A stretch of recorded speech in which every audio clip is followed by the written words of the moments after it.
ஆண்டவராக இயேசுவின் நாமத்தில் தொலைக்காட்சி நேயர்களுக்கு அன்பின் வாழ்த்துக்கள். இந்த நாளின் செய்தி, இன்றைய திருச்சபையில் இருக்கிற மாறுபாடான முரண்பாடுகள், இல்லை என்றால் இன்றைய திருச்சபையில் இருக்கிற மிகப்பெரிய பிரச்சனைகள். இது எல்லா சபைகளிலுமே இருக்கிறது. இது சிறிய சபையோ பெரிய சபையோ, எத்தனை பெரிய மிக போதவராயிருந்தாலும் எல்லா திருச்சபைகளில் இருக்கிற ஏராளமான பிரச்சனைகள் இருக்கிறது. ஆனால் இன்றைக்கு ஆவியானவர் 1 கொரிந்தியர் அந்த நிருபத்திலிருந்து அன்றைக்கு ஆதி அப்போஸ்தலர் சந்தித்த ஒரு 10 வகையான பிரச்சனைகள் நன்றாக கவனிக்க வேண்டும். தேவனால் அழைக்கப்பட்ட மனிதன், தேவனால் தெரிந்து கொள்ளப்பட்ட மனிதன், ஒரு மிகப்பெரிய வேத பண்டிதர் பவுலடியான், தேவனால் அழைக்கப்பட்டவர், தேவனால் தெரிந்து கொள்ளப்பட்டவர், தேவ அனுப்பப்பட்டவர். அவர் சந்தித்த அன்றைய திருச்சபையிலே, கொரிந்து சபையிலே அவர் சந்தித்த ஒரு 10 பிரச்சனைகளை உங்களுக்கு வரிசைப்படுத்தி காண்பிக்க விரும்புகிறேன். கவனமாய் கேளுங்கள். அது அன்றைக்கும் இருந்தது, இன்றைக்கும் இருந்தது. எல்லா திருச்சபைகளும் இருக்கிறது. சபை என்றாலே அன்பானவர்களை, ஒரு குடும்பத்தை நடத்துவது எவ்வளவு பெரிய பொறுப்பு. ஆனால் எல்லா சபைகளிலுமே வித்தியாசமான மனிதர்கள், வித்தியாசமான சுபாவங்கள். சபை என்பது ஒரு மனிதனை உருமாற்றம் செய்யும் இடம். எத்தனை பெரிய மனிதனா இருந்தாலும், இதைத்தான் 87ஆம் சங்கீதத்தில் படிக்கிறோம். சபை பாபிலோனியனும் ஏத்தியரையும் எகிப்தியனையும் ராகாவையும் உருமாற்றம் செய்யும் இடம். இதைத்தான் நாம் 1 கொரிந்தியரில் படிக்கிறோம். சபை எதற்கென்று சொன்னால், நம்மை பசுத்தவான்கள் ஆகும்படியாய், இன்னும் பசுத்தத்தில் வளரும்படியாய்த்தான் சபையை கர்த்தர் பூமியில உருவாக்கினார். இந்த நாளிலே அவர் சந்தித்த ஒரு 10 பிரச்சனைகள் கூட நான் பகிர்ந்து கொள்ள விரும்புகிறேன். முதல் குறிப்பு, டிவிஷன் அமாங் தி செயின்ட்ஸ். பரிசுத்தவான்களிடத்தில் இருக்கிற இன்றைக்கு பிரிவினைகள். 1 கொரிந்தியர் 1ஆம் அதிகாரம் 11ஆம் வசனம். 1 கொரிந்தியர் 1ஆம் அதிகாரம் 11ஆம் வசனம். அதாவது, ஏனெனில் சகோதரரே, உங்களுக்குள்ளே வாக்குவாதங்கள் உண்டென்று நான் குலோவியாவின் வீட்டாரால் உங்களை குறித்து எனக்கு அறிவிக்கப்பட்டது. உங்களுக்குள்ளே வாக்குவாதங்கள். 12ஆம் வசனம். சில அப்போலோ பவுலை சார்ந்தவர் என்றும், சில அப்போலோவை சார்ந்தவர் என்றும், நான் கேபாவை சார்ந்தவர் என்றும், நான் கிறிஸ்துவை சார்ந்தவர் என்றும் சொல்லுகிறபடியினால் நான் இப்படி சொல்லுகிறேன். இங்கே சொல்லப்பட்ட வார்த்தை பவுலை சார்ந்தவன், கேபாவை சார்ந்தவன், அப்போலோவை சார்ந்தவன். இன்றைக்கும் பாருங்கள், திருச்சபையில இருக்கிற மிகப்பெரிய பிரிவினைகளை பார்க்கிறோம். அந்த ஊரார் அந்த ஊராரோடு இணைந்திருப்பார்கள், அந்த இனத்தார் அந்த இனத்தாரோடு இணைந்திருப்பார்கள், அந்த மொழி பேசுகிறவர் அந்த மொழி இணைத்திருக்கிறார்கள். என் அன்பு தேவ பிள்ளையே, சபை என்பது ஒரு சங்கம் அல்ல. இன்றைக்கு சொல்லக்கூடாது, ஒரு குறிப்பிட்ட சமூகத்தை சார்ந்தவர்கள் மட்டும் இன்றைக்கு அந்த சபைக்குள் இருக்கிறார்கள். இல்லை அன்பானவர்களே, சபை என்பது there is no division. பாட்டெல்லாம் பாடுறோம், உயர்வும் இல்லை, அங்கே தாழ்வும் இல்லை, ஏழை இல்லை, பணக்காரன் இல்லை. ஆனா இந்த திருச்சபையில there are some division. நீங்க பாருங்களேன், ஒரு போதகர் அந்த குறிப்பிட்ட ஊரை சார்ந்தவராக இருப்பார் என்றால் எல்லா மக்களும் அங்குதான் போகிறார்கள். சொல்லுகிற வார்த்தை நம்ம ஊர், நம்ம இனம் இல்லை என்பவர்களே. சபை என்பது ஒரு தனிப்பட்ட மக்களுக்கு சொந்தம் அல்ல. சபை என்பது வேதம் சொல்லுகிறது. அங்கே பவுலடியான் சந்தித்த முதல் பிரச்சனை அதுதான், டிவிஷன். இன்றைக்கு திருச்சபைக்குள்ளே பாருங்களேன், அவருக்கு ஒரு கூட்டம், இவருக்கு ஒரு கூட்டம். ஆலயம் முடிந்த பிறகு அவரோடு மணிக்கணக்காய் பேசுவார், இவரோடு மணிக்கணக்காய் பேசுவார். அவருக்கு என்று சில ரசிகர் கூட்டம் இருக்குது. திருச்சபையோட பாருங்களேன், இந்த பின்மாற்றக்காரோடு உட்காருவார், புறம் சொல்லுகிறவர் புறம் சொல்லோடு உட்காருவார். அவங்க ஊழியமே அப்படித்தான். இது தவறு அன்பான தேவ பிள்ளைகளே. சபை என்பது எல்லாருக்கும் சொந்தம். சபை என்பது எல்லாருக்கும் அது ஆண்டவருடைய சபை. Don't make division. சபையை பிளவுபடுத்தாதிருங்கள். ஊழியனுக்கு எதிராக, சபைக்கு எதிராக டோன்ட் மேக் டிவிஷன். சபையை பிளவுபடுத்த முயற்சிகளை நீங்கள் இறங்க வேண்டாம். எல்லாரோடும் பழகுங்கள், எல்லாரோடும் பேசுங்கள். உலகமே சொல்லுகிறது, யாதும் ஊரே யாவரும் கேளீர். இன்றைக்கு அப்படி இல்லையே. அவருக்கு அவரை பிடிக்கும், இவருக்கு இவரை பிடிக்கும். தவறு. அது சபை அல்ல, அது ஒரு சங்கம். அன்பு தேவ பிள்ளைகளே, உலகத்துல கூட இந்த அரசியல் எப்படி இருக்குது? அரசியல்ல ஒரு ஒரு அரசியல் தலைவர் இருக்காருன்னா அவருக்கு ஒரு 10 பேர், அவர் கூட இருக்க இன்னொருக்கு ஒரு 10 பேர். இன்றைக்கு யார் மாறுவான்னு தெரியாது. இந்த தமிழகத்துல பார்க்கிறோமே, அந்த கட்சியில நின்று ஜெயித்தவர்கள் இன்றைக்கு அந்த கட்சிக்கு விரோதமா இருக்கிறார்கள். இவ்வளவு பெரிய துரோகம். அன்பான தேவ பிள்ளையே, எங்கேயோ வாழ்ந்தோம், எங்கேயோ இருந்தோம், எப்படியோ இருந்தோம். ஆண்டவர் உங்களை என்னையும் தெரிந்து கொண்டார், அழைத்தார், பெயர் சொன்னார், சபைக்குள்ளே வைத்திருக்கிறார். உலகத்திலே மிகப்பெரிய பாக்கியம் ஒரு திருச்சபைக்குள்ளே அங்கத்தினராயிருப்பது. ஒரு திருச்சபையிலே இருப்பது எவ்வளவு பெரிய பாக்கியம். Don't make divisions. என்னுடைய 2வது குறிப்பு, அடுத்தபடி சொல்ல வந்த வார்த்தை, அங்கே ஒழுங்கீனமான ஒரு வாழ்க்கை, இன்டிசிப்ளின். கவனித்து பாருங்கள், அந்த 3 கூட சொல்லுகிறது. 1 கொரிந்தியர் 3ஆம் அதிகாரம் 3ஆம் வசனத்துல கூட பொறாமையும் வாக்குவாதமும் பேதகங்களும் உங்களுக்குள்ளே இருக்கிறபடியினாலே. திரும்ப சொல்லுகிறேன், பொறாமை, வாக்குவாதம், பேதங்களும்.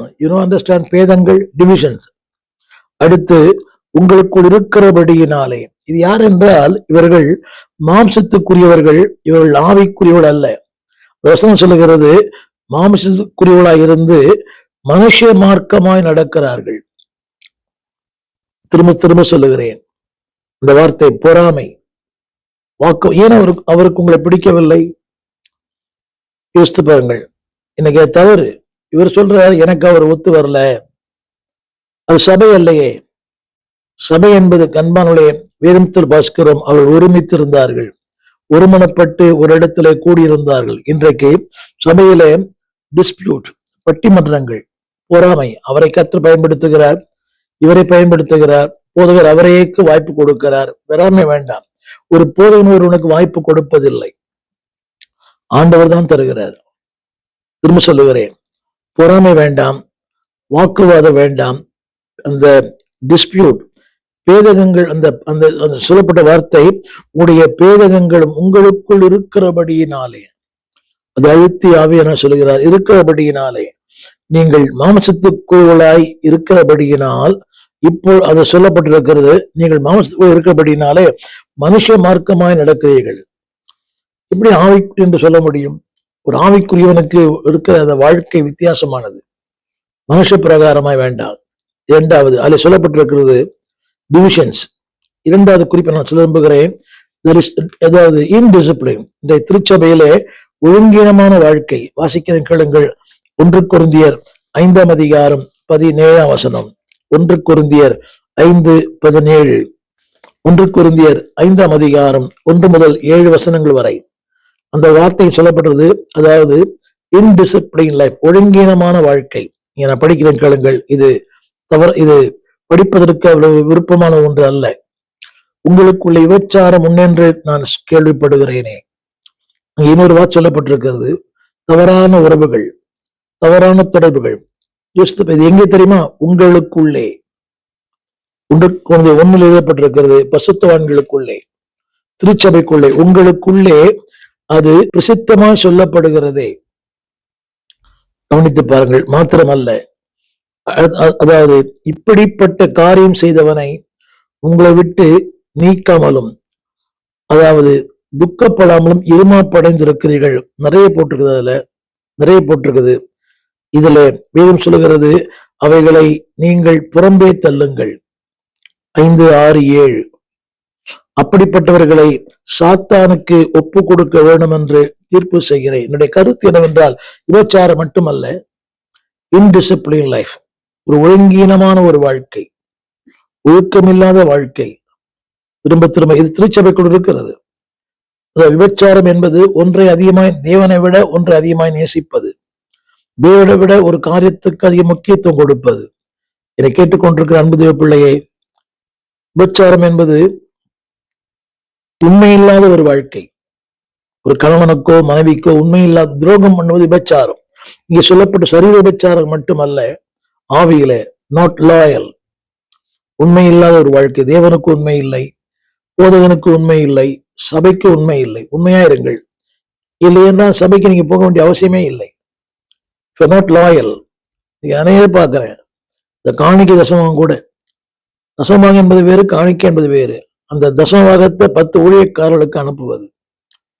அதுல அவருக்கு ஒரு பெருமை, 10 ஊழியக்காரர் கொடுக்கறதுனால. இல்ல என்பாருடைய be loyal in your income, உங்களுடைய பணத்தில் உண்மையா இருங்கள். அது பணத்தை ஏமாற்றுவது, காணிக்கை ஏமாற்று விபச்சாரத்துக்கு சமம்.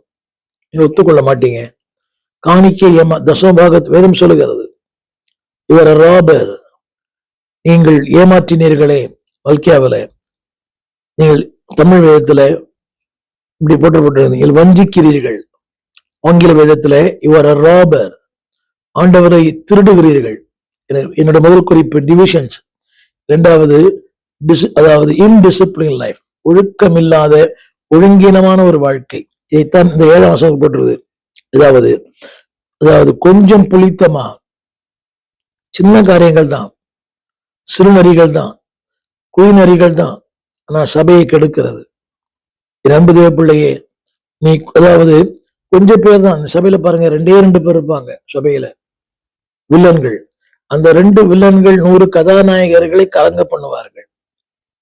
நீ ஏன் ஜோம் பண்ற, நீ ஏன் சபைக்கு வர, நீ ஏன் காணிக்க தர, நீ என்ன பாஸ்டருக்கு என்ன ஒத்து உதறியா, பாஸ்டருக்கு என்ன அடியாளா, பாஸ்டர் உனக்கு எவ்வளவு கொடுக்குறாரு, அவர் இப்படியெல்லாம் செய்வார் உன்னை பின்னால. கொஞ்சம் புளித்தமா அது என்ன செய்கிறது தெரியுமா? அந்த புளித்தமா எல்லாவற்றையுமே அதாவது வேதம் சொல்லுவது, புதிதாய் பிறந்த பிசைந்த அந்த மாவை இந்த புளித்தமா பாழாக்குகிறது. நான் நீண்ட கால அனுபவங்கள், நீண்ட கால விசுவாசி, ரொம்ப நாள் சபைக்கு வருகிறவர். ஆனா இந்த பழைய மாவு புதிதாய் வந்தது, இந்த புதிய மாவை புளிப்பாக்கிறது. தானும் செயல்படுவதில்லை, செயல்படுகிற மக்களையும் செயல்பட விடுவதில்லை. இந்த தீர்த்திரப்பு 3 யோவான். தானும் ஏற்றுக்கொள்வதில்லை, ஏற்றுக்கொள்ள மனதாய் இருக்கிறவர்களையும் புறம்பே தள்ளுகிறார். தீர்த்திரப்பு அலப்புகிறவர்கள்.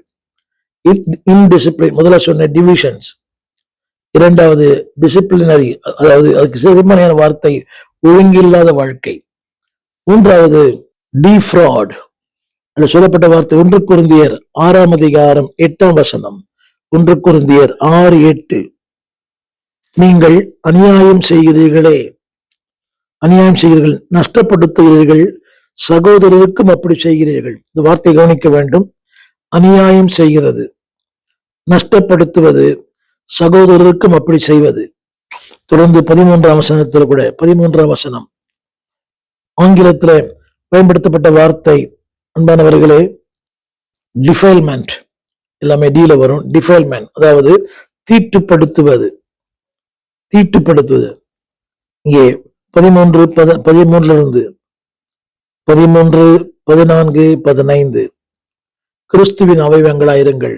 Don't defiled the church of God. சபையை தீட்டுப்படுத்த வேண்டாம். அதுல போட்டிருக்குது, நீங்கள் அநியாயம் செய்கிறீர்கள், நஷ்டப்படுத்துகிறீர்கள், சகோதரருக்கு அப்படியே செய்கிறீர்கள். நிறைய போட்டிருக்குது. அதுல நிறைய. சரீரம் வேசித்தனத்திற்கு அல்ல, அது கர்த்தருக்கே உரியது. நீங்கள் கிறிஸ்துவின் அவயவங்கள். Don't defile. சபையை தீட்டுப்படுத்த வேண்டாம். உங்கள் உடையினாலே, உங்கள் அலங்காரங்களினாலே, உங்கள் ஆபரணங்களாலே, உங்கள் கவர்ச்சியினாலே. Don't defile. முதல்ல சொன்னேன், முதல் குறிப்பு டிவிஷன்ஸ். இரண்டாவது குறிப்பு அன்டிசிப்ளின், ஒழுக்கமில்லாத வாழ்க்கை. மூன்றாவது டிஃபைல், சபையை தீட்டுப்படுத்தாதிருங்கள். நான்காவது சொல்ல விரும்புகிறேன் அந்த வார்த்தை, அதாவது டிவோர்ஸ். இந்த திருச்சபையில் 1 கொரிந்தியர் 7ஆம் அதிகாரத்துல வாசித்து பாருங்கள்.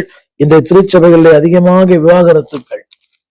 அன்பு ஊழியர்களே, அது எந்த விதத்திலும் ஏற்புடையதல்ல. அந்த வசனம் சொல்லுவது 5ஆம் வசனம். 5ஆம் வசனம், 5ஆம் வசனம் நிறைய போட்டிருக்குது அதுல. டிவோர்ஸ். இன்றைக்கு இந்த 4ஆம் வசனம் படிக்கிறேன்.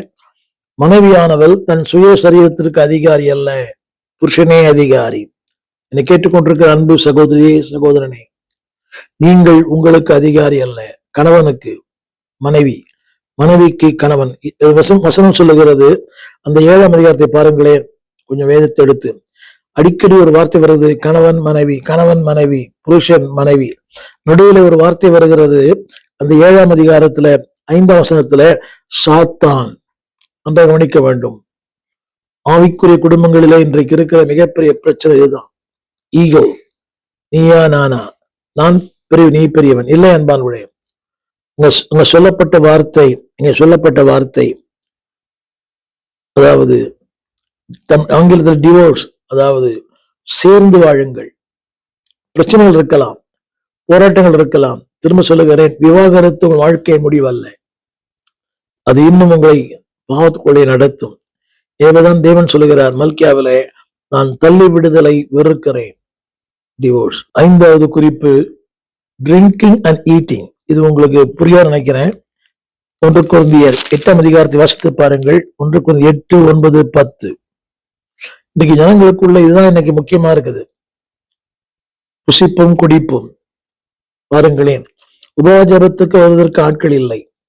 இந்த பிக்னிக் ரிசார்ட்ஸ் இதுக்கெல்லாம் போது ஆள் இருக்குது. 8ஆம் அதிகாரம் 9ஆம் அதிகாரம் 10ஆம் வசனம் அங்கெல்லாம் சொல்லப்பட்ட வார்த்தை.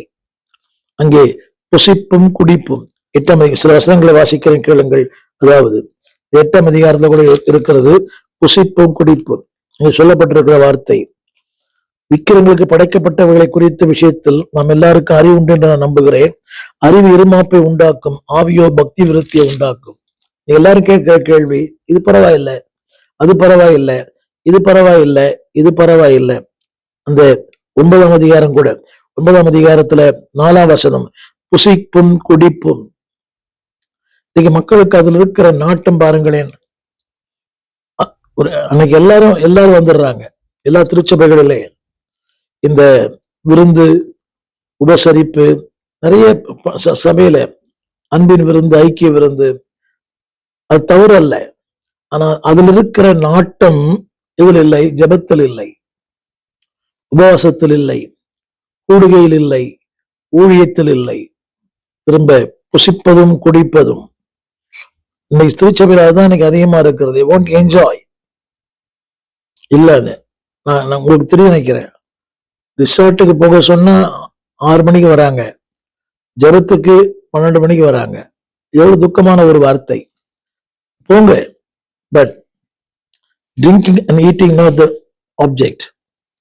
Discipline is the object. ஒழுக்கமான வாழ்க்கை. ஆரம்ப சொன்னேன், சேர்ந்து வாழும் வாழ்க்கை, அதாவது தீட்டுப்படாத ஒரு வாழ்க்கை, டிஃபைல்மெண்ட். 6வது குறிப்பு சொல்ல விரும்புகிறேன் அன்பானவர்களே. இன்னைக்கு திருச்சபையில் இருக்கிற மிகப்பெரிய குறிப்பு என்னவென்றால், அதாவது டிவைன்லி அப்பாயிண்டட் லீடர்ஷிப். தேவனுடைய அந்த தெய்வீக ஆளுகைக்கு ஒப்பு கொடுப்பதில்லை. இங்கே அதாவது அந்த டிவைன் லீடர்ஷிப்புக்கு இன்னைக்கு மக்கள் கீழ்ப்படிவதில்லை. இன்னைக்கு பாருங்களேன், ஒரு விசுவாசியை ஒரு ஊழியர் கண்டிக்கும் போது அவர் இன்னும் சபை ஆரம்பிக்கிறார். ஒரு ஐக்கியத்துல அவர் ஒத்து வருவதில்லை. அந்த தலைவருக்கும் அவருக்கும் ஒரு சின்ன மன வருத்தம், உடனே அவர் இன்னொரு ஐக்கியம். ஸ்தாபனங்கள் கூட அந்த தலைவருக்கு அவர் கீழ்ப்படிவதில்லை, அது இன்னொரு ஸ்தாபனம். வாசிக்கிறேன் கேளுங்கள், டிவைன்லி அப்பாயிண்டட் 1 கொரிந்தியர் 11ஆம் அதிகாரத்தை வாசித்து பாருங்கள். தேவன் வைத்த அந்த ஆளுகைக்கு கீழ்ப்படியுங்கள். இன்றைக்கு ஆளுகைக்கு கீழ்ப்படிவதே இல்லை. பவுலடியார் சொல்லுகிறார், நான் கிறிஸ்துவை பின்பற்றுவது போல நீங்களும் என்னை பின்பற்றுங்கள். Divine leadership. இன்னைக்கு அந்த எண்ணமே இல்லையே, ஊழலுக்கும் இல்லை. அந்த வசனத்தை சொல்ல விரும்புகிறேன். நீங்க சொல்லுகிறார் 11:2, நீங்கள் எல்லாவற்றிலும் என் நினைத்து கொண்டு, என்னுடைய ஊழியம், என்னுடைய ஜப வாழ்க்கை, அந்த டிவைன் லீடர்ஷிப் இன்னைக்கு மக்கள் அதை கனம் பண்றதில்லை. அநேகருடைய மிகப்பெரிய வருத்தம், என் விசுவாசி என்னை கனம் பண்ணுவதில்லை, என் விசுவாசி என்னை மதிப்பதில்லை. அது ஒரு பிசாசனுடைய ஆவி. வேதம் சொல்லுகிறது, நான் கிறிஸ்துவை பின்பற்றுவது போல நீங்களும் என்னை பின்பற்றுங்கள். எல்லாவற்றிலேயும், அந்த வார்த்தை கவனிக்க வேண்டும், எல்லாவற்றிலேயும் என் அன்பு ஊழியர்களே, நீங்கள் எப்படி உடை அணிகிறீர்களோ அப்படித்தான் உங்க ஜனங்கள் அணிவார்கள். அன்பு போதகர் மனைவிகளே, நீங்கள் எப்படி உடை அணிகிறீர்களோ அதே போலத்தான் உங்கள் ஜனங்கள் அணிவார்கள். எனக்கு வசதி இருக்கிறது, வாய்ப்பு இருக்கிறது, பணம் இருக்கிறது, எனக்கு வயது இருக்கிறது, குட். ஆனால் எல்லாவற்றையும் உங்களை பின்பற்றும்படியா நீங்கள் இருங்கள். நீ சபையில் இருக்கிற அடுத்த இன்னொரு பிரச்சனை என்னவென்றால், அந்த டிவைன் லீடர்ஷிப்புக்கு ஜனங்கள் தங்களை அர்ப்பணிப்பதில்லை. அவரை பார்த்து இவரை பார்த்து, அவர் அப்படி இருக்கிறார், இவர் இப்படி இருக்கிறார், அவர் மனைவி இப்படி, இவர் மனைவி இப்படி, அவர் பிள்ளைகள் அப்படி. அவர்கள் இருக்கலாம்.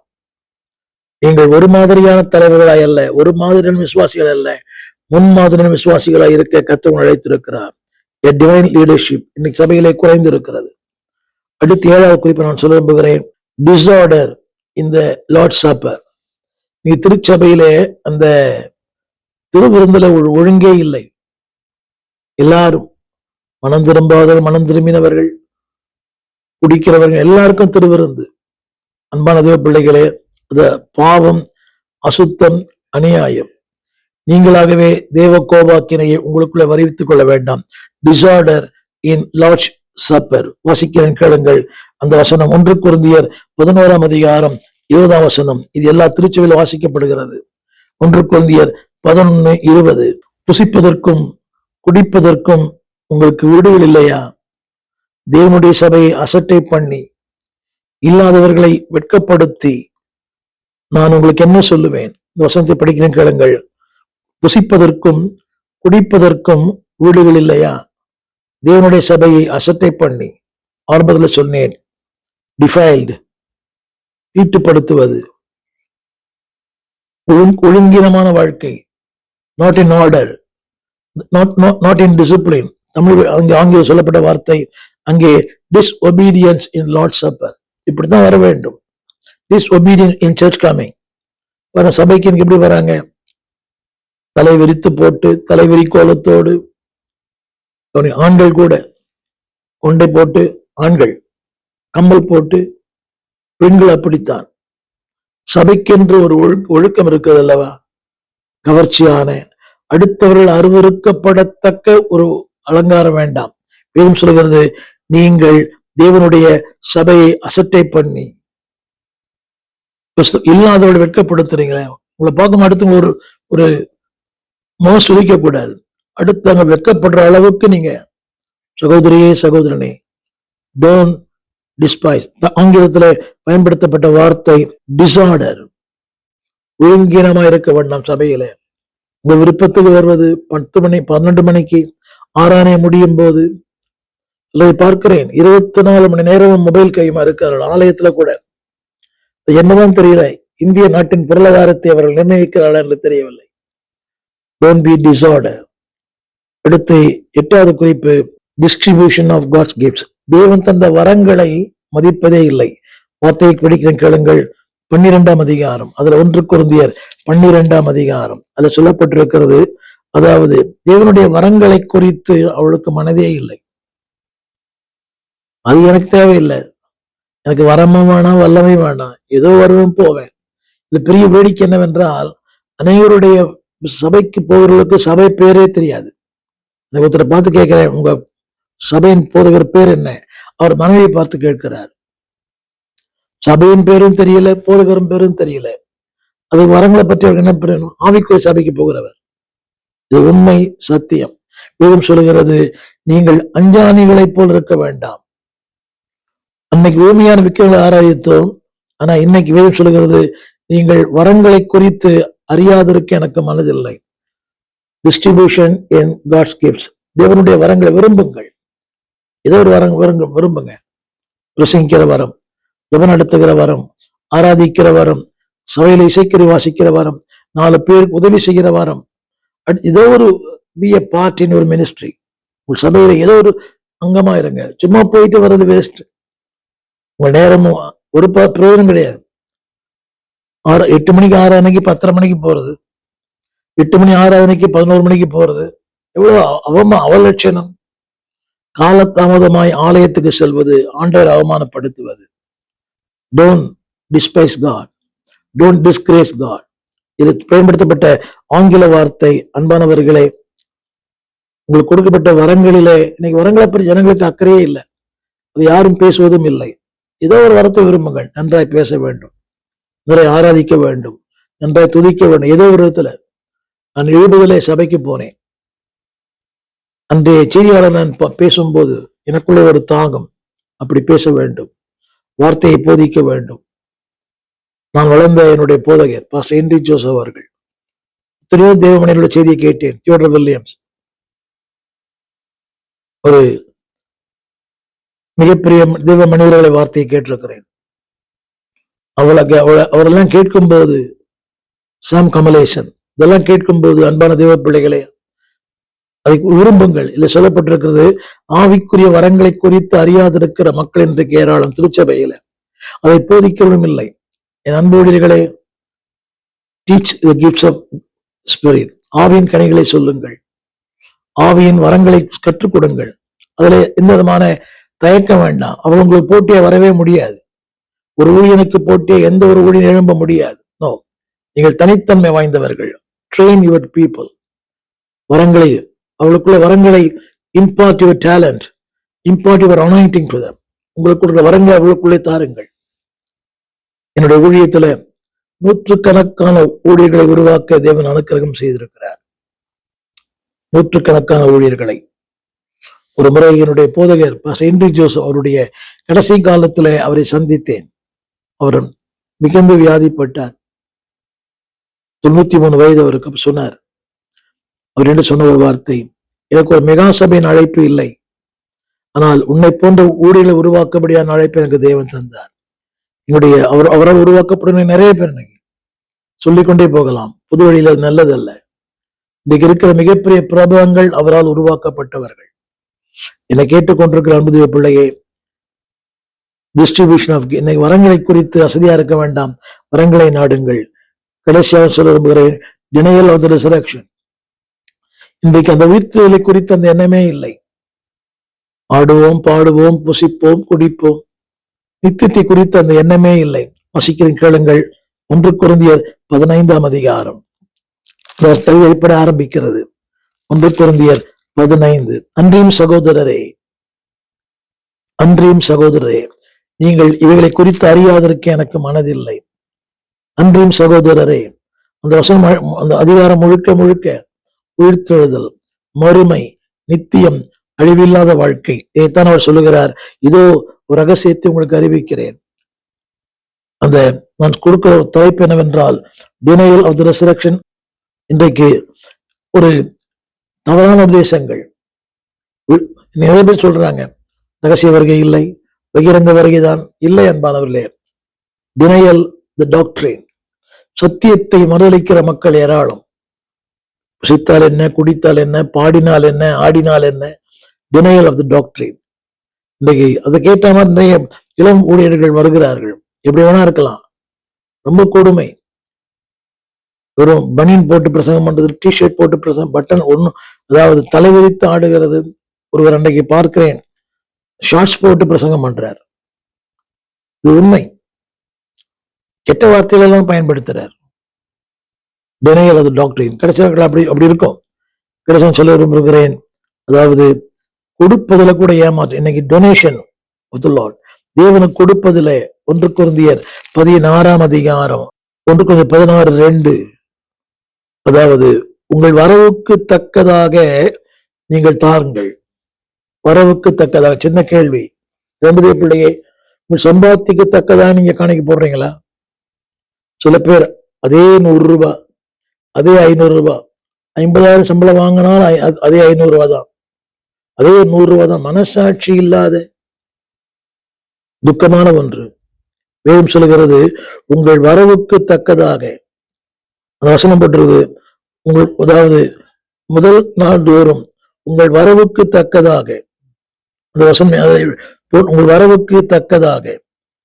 அதுல ஏமாற்றுவது, காணிக்கையில் ஏமாற்றுவது, அந்த தசமபாகத்துல ஏமாற்றுவது. ஒரு சின்ன கேள்வி, நீங்க போடுற தசம பாகத்துக்கும் ஒரு சம்பாத்தியம் தொடர்பு இருக்கிறதா?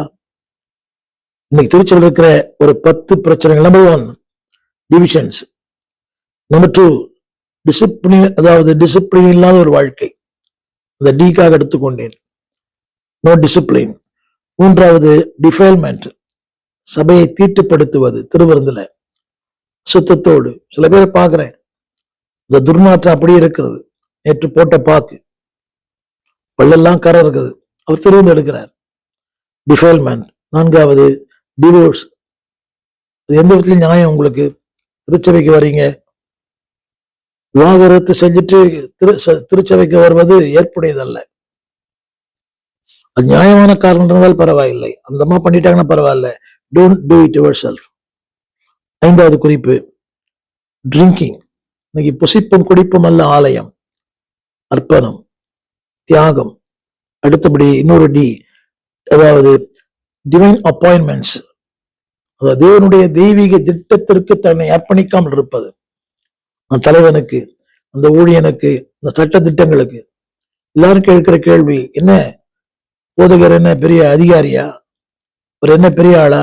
வேதம் படி சொல்லுகிறது, சபையில் தேவன் ஆளுகைகளை ஏற்படுத்தியிருக்கிறார். there is a government, church is a government.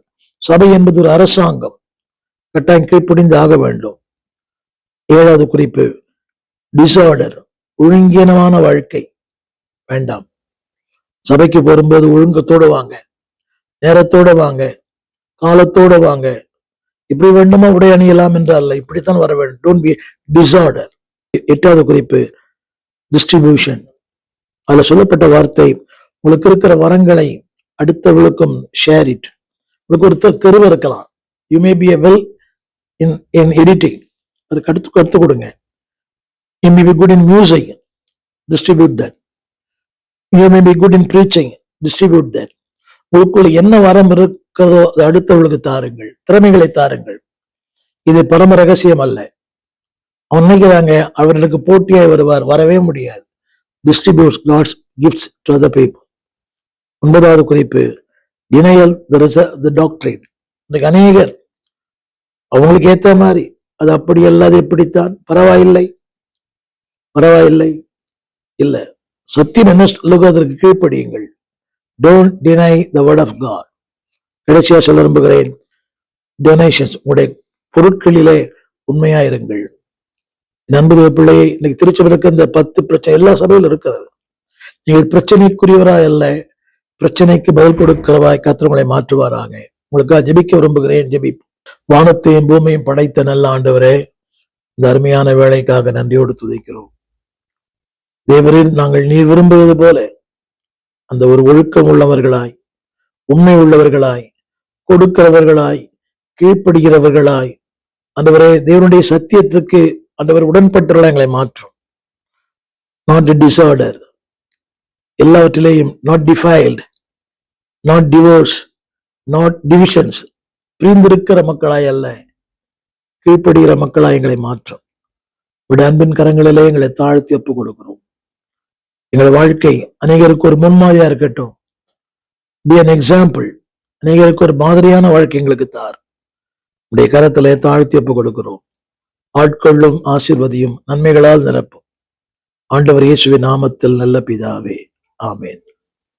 அன்பான பிள்ளைகளே, முன்மாதிரியா இருங்கள். சரித்திரங்களை குறித்து சாட்சி கொடுக்கும். God bless you. எங்கள் விலாசம்: போதகர் ஸ்டீஃபன் தேவகுமார், திறந்த வாசல் சபை, நம்பர் 65, பரமானந்த தெரு, 7 கிணறு, சென்னை 600001.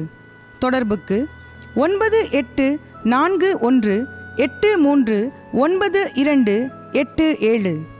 மேலும் 0444183330. எங்கள் மின்னஞ்சல் stephenopendor@gmail.com. எங்கள் தேவ செய்திகளை யூடியூப் சேனலில் பார்த்து பயனடையுங்கள். தேவன் உங்களை ஆசீர்வதிப்பாராக.